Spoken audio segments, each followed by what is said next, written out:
১৬ প্রযুক্তি বিশ্ববিদ্যালয়ের পাশে তেলিগাতি এলাকায় গেল রাতে বোমা ও গুলিতে নিহত হয়েছেন মাদ্রাসা শিক্ষক এমদাদুল হক। এ ঘটনায় আহত হয়েছেন ৩ নম্বর ওয়ার্ড ইউপি সদস্য ও বিএনপি নেতা মামুন সহ আরও ৩ জন।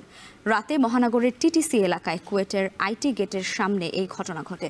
পুলিশ জানায়, স্থানীয় ইউপি মেম্বার ও বিএনপি নেতা মোহাম্মদ মামুন শেখ তার অফিস কক্ষে বসেছিলেন। এ সময় কয়েকজন সন্ত্রাসী তাকে লক্ষ্য করে বেশ কয়েক রাউন্ড গুলি ছোড়ে। পরে ককটেলের বিস্ফোরণ ঘটিয়ে পালিয়ে যায়।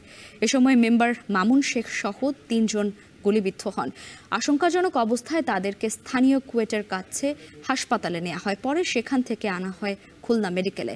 পথেই মৃত্যু হয় এমদাদুল হকের। গুলিবিদ্ধ ২ জন হাসপাতালে চিকিৎসাধীন।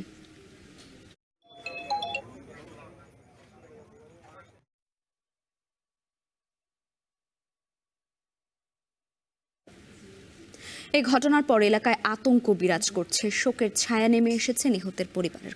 এ নিয়ে বিস্তারিত জানাতে সেখানে রয়েছেন সহকর্মী তরিকুল ইসলাম।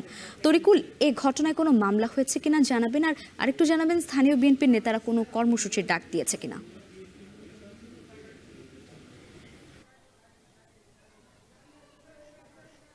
লাইবা, ঘটনায় এলাকায় আতঙ্ক বিরাজ করছে যেটি আপনি উল্লেখ করলেন, এবং এই ঘটনায় এখনো পর্যন্ত কোনো মামলা হয়নি। আমরা থানায় যেটি খবর নিয়েছি, আমরা একটু পরে সেখানে আবারও খোঁজ নিব এবং সেখানে খোঁজ নিয়ে জানতে পারবো যে সেখানে মামলার কী অবস্থা রয়েছে।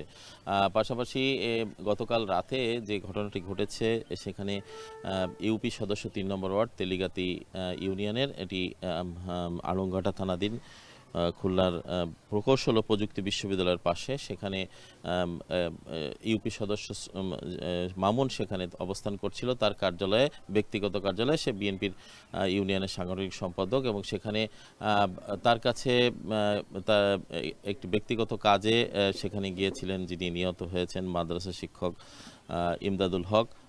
তিনি সেখানে তার কাছে যখন কথা বলছিলেন, এক পর্যায়ে দুর্বৃত্তরা এসে সেখানে গুলি এবং বোমা নিক্ষেপ করে এবং সেখানে গুলিবিদ্ধ হয়ে ঘটনাস্থলে মারা যান এমদাদুল হক। তিনি একটি বেসরকারি স্কুলে একসময় চাকরি করতেন। সেখান থেকে অবসর নেওয়ার পরে তিনি মাদ্রাসায় শিক্ষকতা শুরু করেছেন, এখানকার স্থানীয় একটি মাদ্রাসায়, এবং সেখান থেকে তিনি গতকাল মাদ্রাসার কাজেই বিভিন্ন সহযোগিতার জন্যই বিভিন্ন জায়গায় তিনি ছুটে বেড়াতেন, এবং সেখানে যেহেতু মাদ্রাসার আর্থিকভাবে সচ্ছল ছিল না, সে কারণে তিনি সেখানে অবস্থান করছিলেন এবং ইউপি সদস্যের কাছে সেই বিষয়ে কথা বলছিলেন।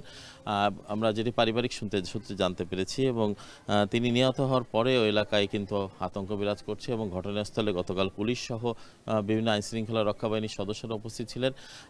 এখানে একটা বিষয় উল্লেখযোগ্য যে যিনি নিহত হয়েছেন এমদাদুল হক, তার এখানে তার লাশটি আনা হবে, এবং সেটি লাশটি এখনও মর্গে রয়েছে, এবং সেখানে গুলিবিদ্ধ অবস্থায়, আহত অবস্থায় চিকিৎসাধীন রয়েছেন ইউপি সদস্য মামুন এবং বেলাল নামে আরেকজন। এই 2 জন এই ঘটনায় আহত হয়েছেন। এবং এখানে একটি বিষয় উল্লেখ করে রাখি, সম্প্রতি খুলনার আইন শৃঙ্খলার যে পরিস্থিতি, সেই পরিস্থিতিতে এখানকার মানুষ আতঙ্কিত, এবং এই এলাকায় প্রায় এই ধরনের ঘটনাগুলো ঘটছে, এবং হামলার ঘটনা এবং নিহতের ঘটনা ঘটছে, যে কারণে এলাকার মানুষ তারা দাবি জানিয়েছেন যে তারা আতঙ্কে বসবাস করছেন, এবং আইন শৃঙ্খলা রক্ষা বাহিনী যাতে দ্রুত এইসব সন্ত্রাসীদের গ্রেপ্তার করতে পারে এবং আইন শৃঙ্খলার স্বাভাবিক পরিস্থিতি নিয়ে আসতে পারে, সেই বিষয়ে তারা জোরদার দাবি জানিয়েছেন। এবং বিএনপির পক্ষ থেকে 11টায় খানজাহান থানা বিএনপির উদ্যোগে এখানে একটি মানববন্ধন এবং প্রতিবাদ সমাবেশ অনুষ্ঠিত হবে। সব মিলে এই ছিল আমার কাছে লাইবা খুলনার তেলিগাতি এলাকা থেকে এখানকার যে ঘটনা ঘটেছে, ঘটনা পরবর্তী আজকে সর্বশেষ খবর। খুলনা থেকে যুক্ত ছিলেন সহকর্মী তরিকুল ইসলাম।